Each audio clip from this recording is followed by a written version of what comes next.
Hey everyone, Matron here, bringing you another StarCraft 2 commentary, this time pool play from Pool A in the MLG Dallas tournament. We have ATN Socke spawning as the blue Protoss, and his opponent will be Liquid HuK spawning as the red Protoss. We are on MLG Scrap Station, and it will be a PvP, and both very strong players. HuK recently coming back from Korea after being knocked out of the GSL World Championship, the single player tournament, after taking part in that great team battle between Korea and the World All-Stars. And then Socke had a lot of great success at IEM recently, or a few months back. He got into that legendary three-way tie, which went on to 4 different tiebreakers with Show and Squirtle, another Protoss player. And it was basically Socke could continually beat Squirtle in PvP, but kept losing to Show. And then Show would lose to Squirtle, and then Squirtle would lose to Socke, and it went back and forth through all those players. So Socke's PvP really strong, and we'll see what HuK is able to do against it. Both players getting down their initial gateway at the start here. So see, the timing's pretty similar for both. It looks like HuK is just a few seconds behind, and the gas going up for both players as well. The scout's coming out at relatively the same time, right after the gateway, so you know in PvP your opponent's probably not going to open, especially on this map, with anything different than just that standard timing gateway. Because this is Scrap Station, you have a really wide ramp, so you're unable to wall it off with a force field, so you're basically forced into a 4-gate situation on this map, just because you can't get into like a defensive 3-gate against a 4-gate. So we see Socke building a cybernetics core and a second pylon. I like the way he's placing these buildings, very defensive at this point, so he's going to be able to protect his probes in case HuK does make it into his base. And this is something that HuK does with his APM, which is pretty sick. He sometimes would used to harass with this probe and, you know, attack other workers, but recently he's been actually clicking on mineral patches and causing enemy probes to have to move. Like, watch this probe here. Actually, it looks like he is unable to do it this time, but he would actually click on the mineral patch, and then he would do it right before the enemy probe was about to make it there. So he would click on the mineral patch, start mining, the enemy probe would have to find another mineral patch, and then click off so he'd stop mining and not pick up minerals. And just a really sick use of APM. Really makes his enemy workers a little bit less efficient. So we see the Zealot chasing away the probe of Socke, and the Zealot of Socke chasing away the probe of HuK. So pretty mirror at this point, but it looks like Socke getting up 3 gates, and nothing coming out from HuK. It looks like a Stalker coming out instead. Actually, Socke got out his Stalker as well, so still pretty even, but Socke starting those gates earlier. HuK going for 2 gates at the moment. So here's the third, so both players will have 4 gates. The timing on the warp gate tech, it looks like Socke is actually about 20 seconds ahead as well. Even on workers, so 20 to 20 here. HuK placing down this pylon right outside of his opponent's base, so we will be able to get across the field here pretty quickly once the warp gate timing does finish. Socke placing a pylon here. I really like this position. It's going to be not only good for sight, he's going to be able to see any enemy units which come along this pathway, but he's also going to be able to warp in units a little bit closer to HuK as well. Plus it's on the high ground, so it's much more protected than HuK's pylon down here. So at this point, Socke getting up his 4 warp gates, adding on a few more pylons. It looks like he's Psycap 34 or 34. So even though HuK was a little bit behind, he was actually going to catch up here as his warp gate's also finishing before the pylon finishes for Socke. So we should have pretty even numbers of units at this point, Socke being the aggressor, pushing out. And looks like HuK going to have to defend it first here at the top of the ramp. And just because of the way sight works here, if you're able to spread out your stalkers a little bit, like HuK's doing, they're going to be able to get the first shot on anything coming up that ramp until Socke does get sight up that ramp. So there is quite a defender's advantage. Looks like sending down the Zealot to check for any sort of secret gold expansion.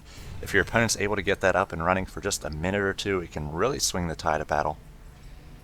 So PvP in this 4-gate situation, neither player really wants to blink and expand. You really just have to come out with more and more units constantly to try to keep pace with your opponent. If he comes out with an extra 6 or 8 units, that could just be huge since all the units are pretty equal, and it comes down to furious micro a lot of times. So you see Socke going for this Twilight Council.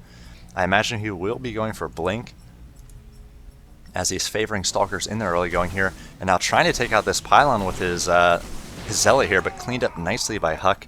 Just a few more hits on that pylon, so he's not going to lose that forward pylon. If we check the unit counting station, HuK has 9 Stalkers to the 8 of Socke, and it looks like he has a few more Zealots as well, though he is behind a little bit on the probe count. I believe HuK actually started his second assimilator quite a bit later than Socke, so Socke's going to get up the Twilight Council first. If we check the blink, it is about halfway done, pushing out once again. And I imagine Socke's going to want to try to take down this pylon. HuK's going to have a bit of a sandwich action between forces in the south and the north. He's actually got a lot of Zealots at this point, 7 Zealots. Going to be quite difficult for Socke to manage with all these all these Stalkers here. Zealots just chew those up. The Stalkers are really forced to micro heavily away from those Zealots, because the Zealots just keep coming, and then the enemy Stalkers are able to fire as they stop against those Stalkers. And now Socke having to be on the defensive here as well. HuK doing his best to focus down as many Stalkers as he can. Throw up health bars here. You see Blink has finished for Socke, so he's going to do his best to blink back the low Stalkers. HuK coming up with some late reinforcements. I'm not sure it's going to be enough, as Socke is continuously reinforcing with more and more Stalkers, doing a nice job blinking some of these units back as they do get low. He needs to focus down these Zealots so he doesn't have to micro as much. Every time he shoots, basically, he has to micro backwards if those Zealots are on the field. It looks like Socke coming out on top there with now 7 Stalkers compared to the 4 of HuK. He also is getting up his own blink, is HuK. Both players getting a little bit high on their chrono boost. And Socke actually going for a forge and getting up a cannon as well. So far, if we check the units lost tab, it is 3,000 for HuK, 2,200 for Socke. So he's able to use those extra 800 minerals to get out a few more Stalkers, get out that cannon, and get out the forge. If we check the production tab, it looks like both players just coming out with more and more army every time the cooldowns are up on the warp gates. HuK must have heard me, because there go all the chrono boosts on the warp gates. And now Socke trying to bust in here, doing a nice job blinking back with these Stalkers. Oh, but HuK does a nice job, and he's going to chase down those low Stalkers that use that blink and make sure that he takes those out. And no, another few Stalkers, 2 more.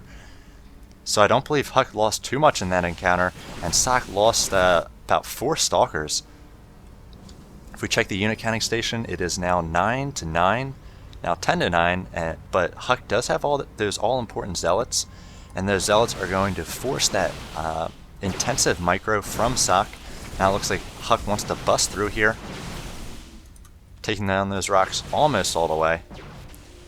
And again, if he can get another Stalker here, it looks like he won't this time. Socke doing a nice job blinking out of there right on time. More and more Stalkers coming in for Socke, so at this point it's just going to be all about micro.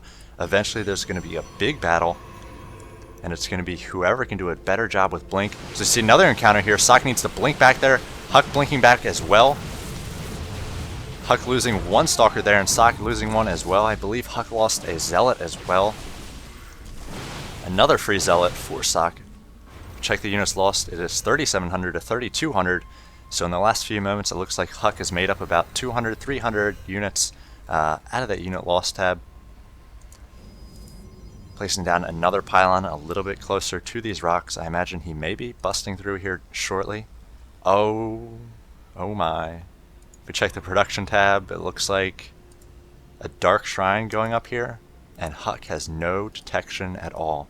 So if this dark shrine does finish and a DT gets out here, could spell doom for HuK, as the DT can just slice through all these probes. HuK really needs to push out here.